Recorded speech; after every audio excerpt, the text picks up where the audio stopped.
रहीम नाज़रीन अस्सलाम वालेकुम, मैं हूं इमरान वसीम।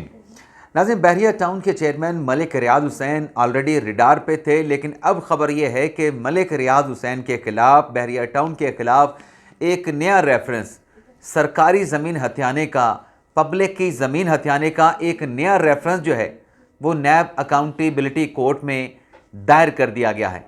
सबसे पहले तो ये जो नया रेफरेंस दायर किया गया है, इस रेफरेंस के हवाले से जो अहम डिटेल्स हैं वो आप नाज़रीन की खिदमत में पेश करेंगे और इसके बाद हमारे वीडियो लॉग की जो दीगर अहम ख़बरें हैं। तहरीक इंसाफ के गुब्बारे से हवा निकल गई। तहरीक इंसाफ में बड़ी हलचल है। तहरीक इंसाफ के अहम रहनुमा बानी पीटीआई इमरान खान की तरफ से उन्हें बड़ी अहम जिम्मेदारियां तफवीज़ की गई थी, लेकिन वो अहम रहनुमा भड़क उठे हैं। क्यों भड़क उठे हैं, क्या मामला है, तहरीक इंसाफ में क्या चल रहा है, तहरीक इंसाफ के गुब्बारे से हवा कैसे निकली है, मरियम नवाज़ को क्लीन चिट मिल गई, तो कुछ और भी अहम हैपनिंग्स हुई हैं, उनकी तफसीलात भी वीडियो लॉग में आगे चल के आपके साथ हम शेयर करेंगे। लेकिन प्रोग्राम का आगाज़ करने से पहले आप देखने वालों से चैनल सब्सक्रिप्शन की दरख्वास्त करेंगे कि चैनल को सब्सक्राइब कर लें, बेल आइकॉन का बटन प्रेस करें, वीडियो अगर पसंद आए तो इसे लाइक भी करें और शेयर भी करें। मलिक रियाज हुसैन नाज़रीन, जिनका नाम ECL में भी शामिल है, जिनके पासपोर्ट मनसूखी के हवाले से मलिक रियाज हुसैन और उनके बाकी जो लोग हैं उनको पाकिस्तान वापस लाने के हवाले से भी नैब की जानिब से वजारत दाखिला को, FIA को लिखा जा चुका है कि इंटरपोल के ज़रिए इनको वापस लाया जाए। ये भगोड़े हैं, इनके ख़िलाफ़ पाकिस्तान में मुकदमात मौजूद हैं, पाकिस्तान में अदालतों के फ़ैसले इनके ख़िलाफ़ मौजूद हैं। लेकिन नाज़रीन, कराची प्रोजेक्ट जो था बहरिया टाउन का, जिस पर एक रेफरेंस कुछ अरसा पहले, चंद हफ्ते पहले एक रेफरेंस मलिक रियाज हुसैन और बहरिया टाउन के खिलाफ दायर किया गया था। अब वो रेफरेंस है अरबों रुपए की अदम अदायगियों के मामले पे। अब नाज़रीन ये हुआ है कि मलिक रियाज और बहरिया टाउन के खिलाफ एक नया रेफरेंस गॉफ सिटी मरी प्रोजेक्ट के हवाले से रावलपिंडी अकाउंटेबिलिटी कोर्ट में जो है वो दायर किया गया है। और इस रेफरेंस में नाज़रीन मलिक रियाज हुसैन के साथ महकमा माल के 25 मुलाजमीन को जो है मुल्ज़मान के तौर पे शामिल किया गया है। और इस रेफरेंस में इल्ज़ाम ये है मलिक रियाज हुसैन पे, बहरिया टाउन पे और महकमा माल के जो मुलाजमीन हैं उनके खिलाफ इल्ज़ाम ये है कि जंगलात की 4000 कनाल जो अराज़ी थी वो हथिया ली गई और उसे मरी का जो मलिक रियाज हुसैन बहरिया टाउन का जो प्रोजेक्ट है उसमें शामिल कर लिया गया। अब नाज़रीन, 4000 कनाल अराज़ी कितनी बनती है? ये कोई 20 मुरब्बी ज़मीन बनती हैं। अब इस पे ये रेफरेंस दायर किया गया है जिसमें इल्ज़ाम लगाया गया है कि मलिक रियाज हुसैन और महकमा माल के मुलाजमीन ने मिली भगत करके जो है ये सरकारी ज़मीन पे, जंगलात की ज़मीन पे जो है वो कब्ज़ा करके जो है इसे अपनी हाउसिंग सोसाइटी में जो है वो तब्दील कर दिया गया है। नाज़रीन, पाकिस्तान की अगर हम कानून की बात करें तो जंगलात की ज़मीन पर कब्ज़ा होना तो दरकिनार, जंगलात काट के वहाँ पे हाउसिंग सोसाइटी नहीं बनाई जा सकती, लेकिन पाकिस्तान में ये होता है, पाकिस्तान में ये चलता है। और मलिक रियाज हुसैन बहरिया टाउन के साथ तो हमेशा यही इल्ज़ाम मंसूब जो है वो रहा है कि रावलपिंडी के जितने प्रोजेक्ट हैं उसमें सरकारी ज़मीन को और जंगलात की ज़मीन पे कब्ज़ा करके जो है वहाँ पे बहरिया टाउन जो है आबाद किया गया है, बहरिया टाउन को जो है बसाया गया है। तो देखते हैं ये एक नया रेफरेंस जो है जो दायर किया गया है, इस पर फर्दर क्या डेवलपमेंट होती है। दूसरी खबर नाज़रीन, मरियम नवाज़ साहबा को क्लीन चिट मिल गई। अब क्लीन चिट कहना है या इस खबर को कोई और सुर्खी देनी है, मामला यह है कि पिछले चंद रोज़ से जो एक टसल चल रही थी सिंध हुकूमत के माबैन, सिंध हुकूमत और पंजाब के तर्जमानों के माबैन कि मरियम नवाज़ अच्छा नहीं कर रही, सिंध हुकूमत अच्छा नहीं कर रही। अब नाज़रीन ये हुआ है कि इसमें मरियम नवाज़ साहबा के जो प्रोजेक्ट्स हैं, मरियम नवाज़ साहबा ने पिछले 1 साल से जो भी परफॉर्मेंस दी है, जितने भी प्रोजेक्ट्स लॉन्च किए हैं, इससे मुतल्लिक अब सिंध हुकूमत के मिनिस्टर जो कि तवानाई के वज़ीर हैं नासिर हुसैन शाह, उनकी तरफ से मरियम नवाज़ की खिदमात को, मरियम नवाज़ की कारकर्दगी को, मरियम नवाज़ की जो गवर्नेंस है उसका एतराफ़ कर लिया गया है, उसकी एक्नॉलेजमेंट सामने आई है। अब सिंध के मिनिस्टर ये कहते हैं कि मरियम नवाज़ पंजाब में बहुत अच्छा काम कर रही हैं, मरियम नवाज़ के कामों को, मरियम नवाज़ को इज़्ज़त और कदर की निगाह से देखते हैं और मरियम नवाज़ की जानिब से जो अच्छे काम किए जा रहे हैं उन कामों को हम सराहते हैं। लेकिन आज ये तो सिंध हुकूमत का मौक़िफ़ आ गया। आज मरियम नवाज़ साहबा ने नारोवाल में एक बड़े जलसे से, एक बड़े मजमे में खिताब किया और उस जलसे से खिताब करते हुए मरियम नवाज़ साहबा की जानिब से साबिक़ वज़ीर आज़म इमरान खान को टारगेट किया गया, साबिक वज़ीर आज़म इमरान खान को हदफ़े तनकीद बनाया गया। मरीम नवाज़ का ये कहना था कि अडियाला के अलावा हर जगह से अच्छी खबरें आ रही हैं और अडियाला जेल से ख़त लिख लिख के मिन्नतें तरले की जा रही हैं कि मुझे बचा लो, मुझे बचा लो। अब नाज़रीन, मरीम नवाज़ साहबा ज़ाहिर सी बात है कि पंजाब की मिनिस्टर हैं, जो वो काम कर रही हैं वो भी आपके सामने हैं, जो वो अवामी फ़लाह के मंसूबे लॉन्च कर रही हैं वो भी आपके सामने हैं। लेकिन सवाल ये है कि आप अगर अपनी गवर्नेंस पे फोकस करेंगे, मैं यहाँ पे एक और बात करना चाहूँगा कि जब इमरान खान साहब वज़ीर आज़म थे ना, इमरान खान साहब के दौर में जब मरीम नवाज़ साहबा को टारगेट किया जाता था, हमजा शहबाज को टारगेट किया जाता था, तो मैं अपने वीडियो लॉग में कहता था कि खान साहब अपने सियासी मुखालफिन को और बिलखसूस मरीम नवाज़ साहबा को जो टारगेट कर रहे हैं, ये मरीम नवाज़ साहबा को लीडर बनाएंगे। ये मरीम नवाज़ के ख़िलाफ़ बयानात दे के मरीम नवाज़ को हद पे तनकीद बना के उनको सियासी तौर पे ख़त्म नहीं कर सकते, बल्कि मरीम नवाज़ का जो सियासी कदकाठ है उसमें इजाफा कर रहे हैं। अब अगर मरीम नवाज़ साहबा भी अपनी तकरीरों में, गो कि उनका राइट है, अपने सियासी मुखालिफ को वो हद पे तनकीद बना सकती हैं, लेकिन वो सियासत में भी उनको इनडायरेक्टली उसका इम्पैक्ट किया आएगा कि अगर कोई सियासी मुखालिफ जेल में पड़ा है, उसको आप क्रिटिसाइज़ कर रहे हैं, तो एक तरीके से आप उसको सियासत में इनडायरेक्टली ज़िंदा भी रख रहे हैं, तनकीद का निशाना बना के उसकी सियासत को आप ज़िंदा भी रख रहे हैं।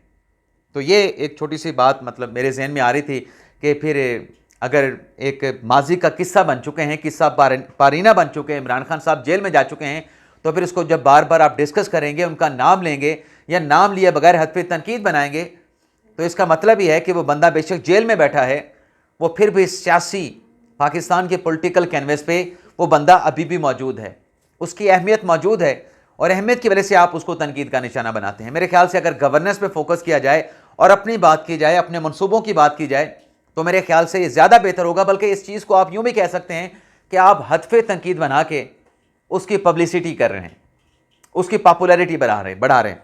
इसके अलावा नाज़रीन, आ जाते हैं जो पाकिस्तान तहरीक इंसाफ में हलचल है, जो पाकिस्तान तहरीक इंसाफ के गुब्बारे से हवा निकली है और तहरीक इंसाफ के एक रहनुमा जो हैं वो भड़क उठे हैं। पहले तो नाज़रीन मामला ये है कि जो एक लड़ाई हुई पिछले दिनों जनाब अपने फवाद चौधरी साहब की और फवाद चौधरी के साथ साथ शुएब शाहीन साहब की, इस लड़ाई के बाद नाज़रीन आपने ये देखा कि फवाद चौधरी साहब ने माजरत की, लेकिन शुएब शाहीन साहब ने उस माजरत को एक्सेप्ट करने से इनकार कर दिया। आज सलमान अकमर साहब ने बात की कि ये बुनियादी इंसानी मामला है, इसके ऊपर तो फवाद चौधरी के ख़िलाफ़ जो है वो FIR का इंदराज होना चाहिए। लेकिन फवाद चौधरी ने जब कोर कमेटी की जानिब से, तहरीक इंसाफ की कोर कमेटी की जानिब से एक एलामिया जारी करके फवाद चौधरी को भगोड़ा कहा गया, सियासी भगोड़ा कहा गया, उसके बाद फवाद चौधरी ने तहरीक इंसाफ की क़यादत को टारगेट किया, तहरीक इंसाफ के रहनुमाओं को टारगेट किया, जिसमें रऊफ़ हसन साहब का नाम लिया गया, जिसमें सलमान अकरम राजा का नाम लिया गया, जिसमें अपने शेख वकास अकरम का नाम लिया गया। तो उस पर नाज़रीन ये हुआ है कि अब फवाद चौधरी साहब ने जब ये संगीन इल्ज़ामात PTI के लोगों पे लगाए हैं, तो तहरीक इंसाफ में खासी हलचल चल रही है। तहरीक इंसाफ में ना सिर्फ हलचल चल रही है, बल्कि जो फवाद चौधरी साहब ने अगला ऐलान किया है कि ये जो तहरीक इंसाफ की क़यादत है ये तो कंप्रोमाइज़ है, ये तो इमरान खान साहब को रिहा नहीं करवाना चाहते। फवाद चौधरी साहब ने यह ऐलान किया कि जो PTI से निकाले गए, ज़बरदस्ती निकाले गए जो रहनुमा हैं, उनको इकट्ठा करके एक कमेटी बनाई जाएगी और वो कमेटी बानी PTI इमरान खान को निकालने के लिए जद्दोजहद करेगी, तगदो करेगी। अब ये नाज़रीन फवाद चौधरी साहब ने ऐलान कर दिया। इस ऐलान के बाद एक तो तहरीक इंसाफ में ये हलचल पाई जा रही है, ये तशवीश पाई जा रही है कि ये अगर फवाद चौधरी साहब ने धड़ा खड़ा कर दिया तो कहीं तहरीक इंसाफ में कोई नया फॉरवर्ड ब्लॉक जो है वो सामने ना आ जाए। दूसरा नाज़रीन, आज जो मैंने गुब्बारे से हवा निकलने की बात की, कल जो केसेस की समाअत मुलतवी हुई है, तोशाखाना केस की और उससे पहले GHQ रावलपिंडी हमला केस की 26 और 27 फरवरी तक, उसमें तहरीक इंसाफ ने कल एक बयानिया बनाया गया और उस बयानिए के गुब्बारे से ही हवा निकली है। बयानिया क्या बनाया गया कि इमरान खान साहब की सेहत को ख़तरा है, हमें शकूक व शुबहात हैं, इमरान खान साहब को सहूलियात नहीं दी जाएंगी, इमरान खान की सहूलियात बंद कर दी जाएंगी, उन्हें खाना नहीं मिलेगा, अच्छा उनको कॉल कोठरी में बंद कर दिया जाएगा, उन्हें कैद तन्हाई में रखा जाएगा। और मुलाकातों की बात की गई कि खान साहब के साथ मुलाकातें क्यों नहीं करवाई जा रही। तो आज मुलाकात करने के लिए पहुँचे। पहले तो आपको बता दूँ कि आज वकला की मुलाकात का दिन नहीं था, आज बैरिस्टर गौहर भी चले गए, आज सलमान अकरम राजा भी चले गए, अली जफ़र भी चले गए, इंतज़ार पंजोथा भी चले गए, कोई मकसूद अवान साहब हैं वो भी चले गए, फैसल चौधरी चले गए, और भी वकला मुलाकात करने के लिए चले गए। ये क्यों गए थे मुलाकात करने के लिए? आज वकला के साथ तो मुलाकात करने का दिन नहीं था।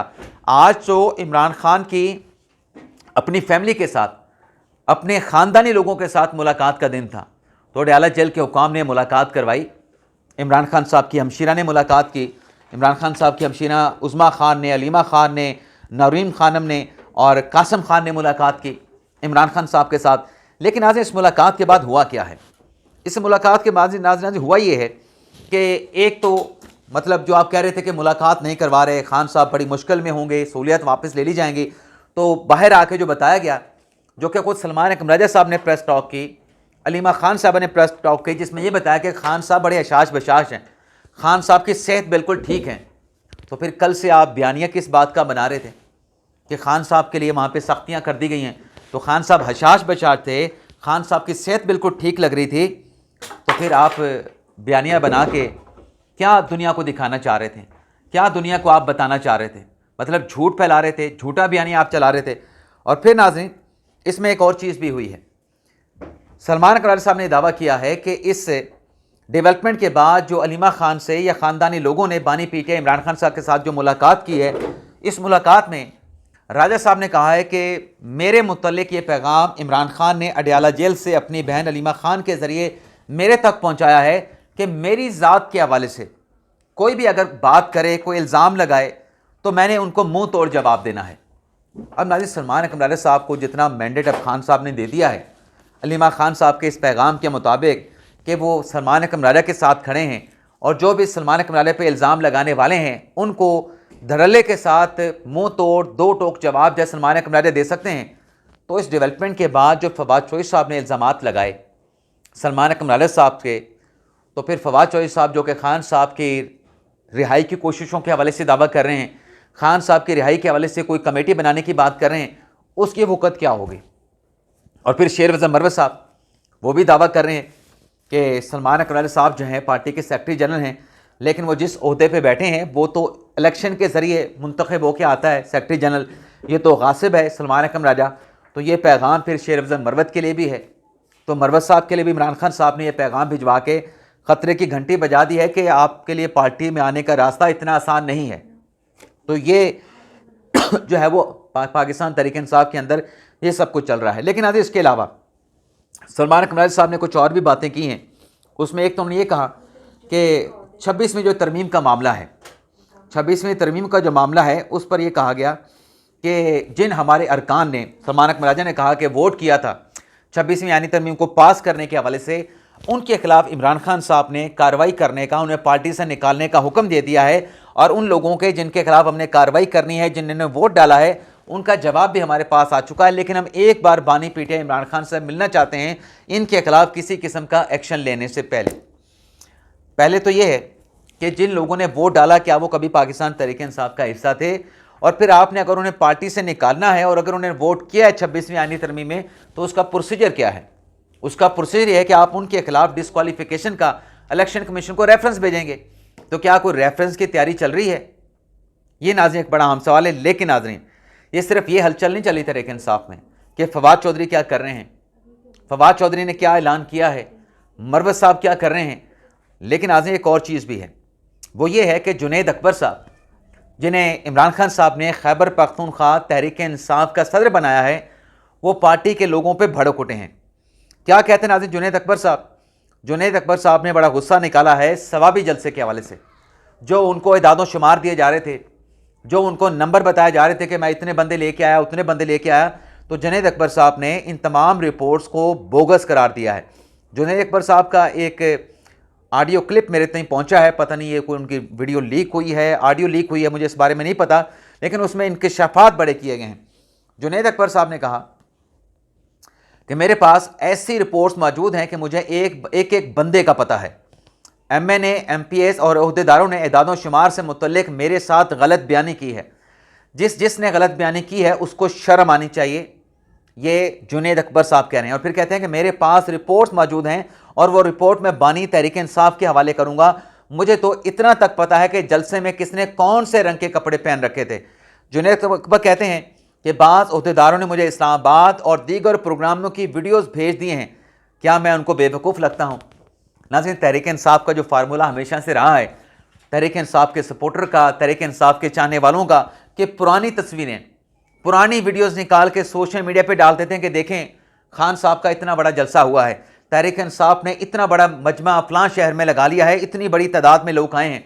और अगर किसी जगह पे कोई मतलब आमना सामना हो जाता है, तसादम हो जाता है, कोई लोग ज़ख्मी हो जाते हैं, तो पुराने किसी और वाक़े के और वाक़ों की तस्वीर निकाल के वो भी सोशल मीडिया पे चढ़ा देते हैं कि देखें ये हमारे साथ ज़्यादती की गई है, पुलिस ने हमारे ऊपर शेलिंग की है और इतने हमारे लोग ज़ख्मी हो गए। पुरानी कोई वीडियो दिखा के 2000 की, 2000 से पहले की, 2018 की, वो निकाल के सोशल मीडिया पे डाल देते हैं। तो पीटीआई के अपने लोगों ने, अपने एमएनएज़ ने, अपने एमपीएज़ ने और अपने अहदेदारों ने अपने खैबर पख्तूनख्वा के सदर के साथ वही फार्मूला जो अपने सियासी मुखालफिन के खिलाफ इस्तेमाल करते थे, अपने सदर के ऊपर अप्लाई कर दिया।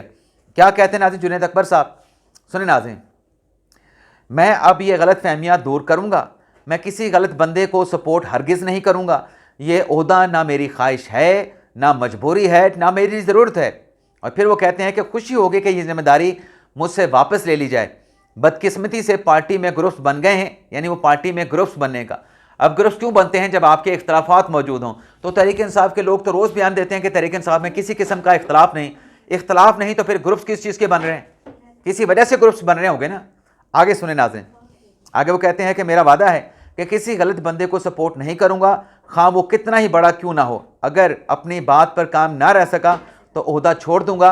एक बंदा 10 बंदे नहीं निकाल सकता और फैसले करेंगे, ऐसा नहीं होगा।